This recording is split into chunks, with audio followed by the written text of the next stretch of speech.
حضور اقدس صلی اللہ علیہ وسلم نے ارشاد فرمایا، جو شخص بستر پر لیٹتے وقت استغفر اللہ الذی لا الہ الا هو الحی القیوم واتوب الیہ، یہ 3 مرتبہ پڑھے گا تو اس کے تمام گناہ معاف فرما دیے جائیں گے، اگرچہ وہ درختوں کے پتوں کے برابر ہوں یا ریت کے ذرات کے برابر ہوں۔ سبحان اللہ، سبحان اللہ، سبحان اللہ۔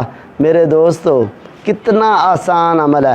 اللہ کی رحمت تو انسان کی بخشش کے بہانے ڈھونڈتی ہے، تو آج ہی سے ہمیں یہ عمل شروع کر دینا چاہیے کہ رات کو سوتے وقت ان کلمات کو ضرور ضرور پڑھنا چاہیے اور اس کو معمول بنا لینا چاہیے۔ ہو سکتا ہے ہماری